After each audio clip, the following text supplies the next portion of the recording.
Hey YouTube, as you can see I am underneath the vehicle. In this case it's a 2005 BMW 325xi.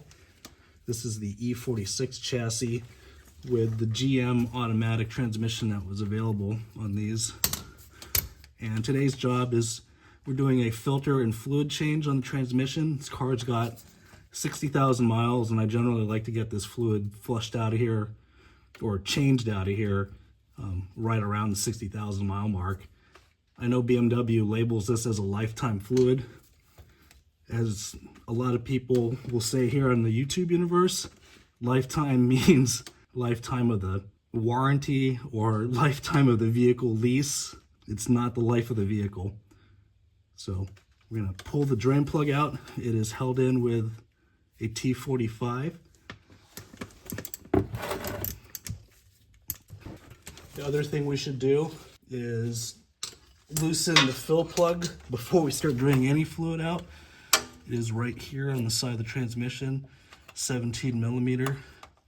And I've already broken that free earlier. Let's start draining the transmission oil. They're usually pretty gross looking by 60,000 miles.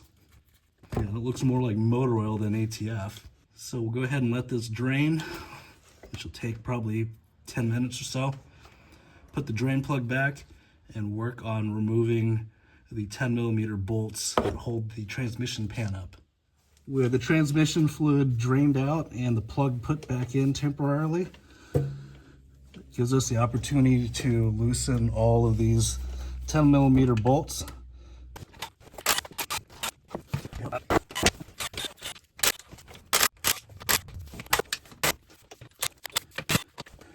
So we'll go ahead and remove these remaining bolts.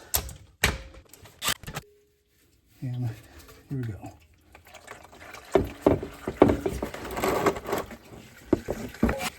We'll allow this to drain for a few more minutes.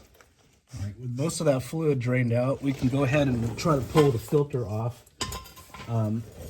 These are usually just press fit in. Half the time they fall out with the pan. So it kind of surprises me that this one's in there so tight. Could be because the vehicle's cold. So one thing I will note is you want to make sure that the O-rings come off with the filter. If they don't, you want to fish them out of the transmission. With the fluid and filter out of the way, we can now concentrate on cleaning up the mating surface for the pan, being careful to not get any debris onto the valve body, and just get this surface ready for the new gasket. The other thing that we need to do is we need to take the pan and prep it for reinstallation. So that's going to involve draining out the remaining fluid that might be in it, cleaning off this magnet, which is usually, got a little bit of fine metal debris in it from just the wear of the internals of the transmission, and removing the old gasket. So typically I take brake clean to clean all these surfaces off. Probably the most tedious part of the job.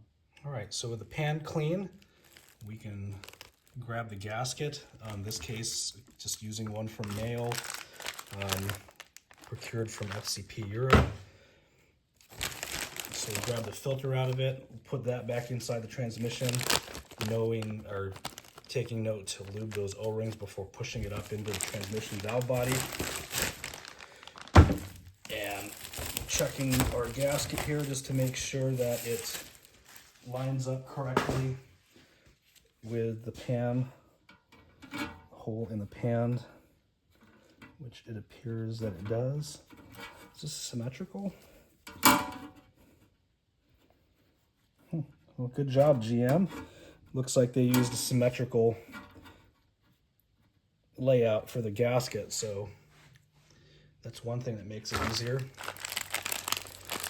And it's just a juggling act, getting everything lined up and trying to be careful to not get any dirt or debris in here. So we've already gone ahead and lubed the O-ring for the filter here just to make things easier. And I'm making sure that there's no other gaskets stuck in the bore. It does happen occasionally when people service these things. All right. So now, basically just reversive removal to try to get this pan up in here, while also keeping the gasket lined up.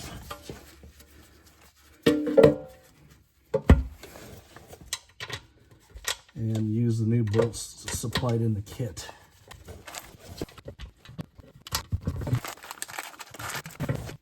Be nice if we could turn the car upside down, huh?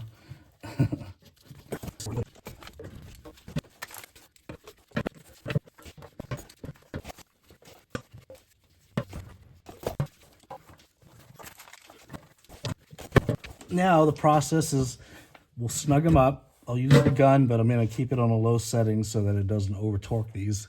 These are only tightened to 10 Newton meters or 7 foot-pounds. So we're going to just kind of try to keep it in a cross motion.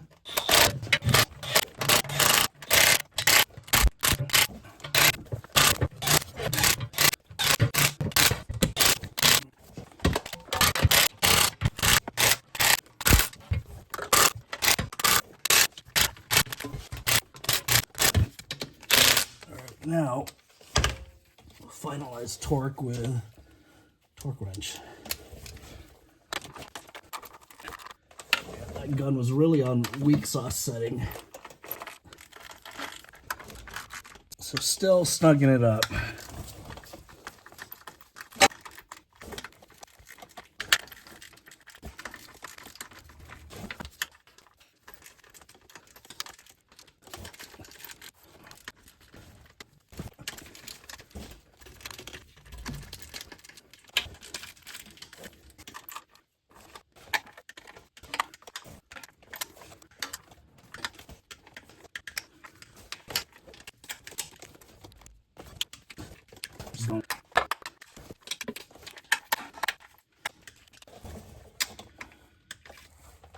Okay, so from here, we'll torque down the drain plug, we'll remove the fill plug, and we'll start pumping fluid in. So the drain plug gets tightened to 18 Newton meters or 14 foot-pounds. Not a lot of torque. And now, pull the fill plug off.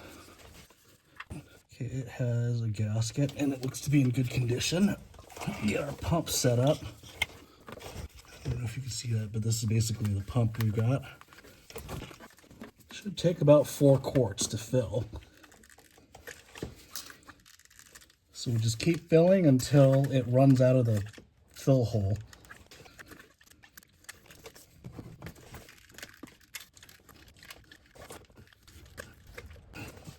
Electric pump would make this so much easier.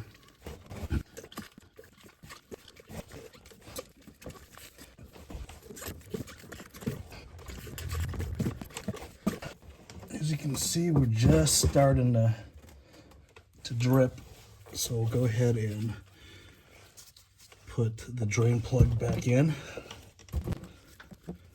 So we don't have to put it in all that tight just yet. So we still need to start the vehicle up, run it through all the gears. So go from, park to reverse for a couple seconds, to neutral for a couple seconds, drive, and back up, ending in park. And then we've got to check the level, engine cold, transmission cold, engine running. It's going to take a couple more pumps of fluid to get it to the right level. But as soon as it starts to run out of the drain plug, just like you saw here with the engine running, your level is correct.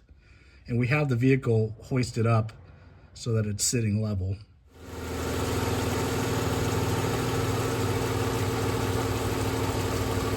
So I'll do this quickly. So as you can see, the level is a little bit low. It always is on a cold start after filling it. So before the exhaust gets too hot, try to get this pumped in there.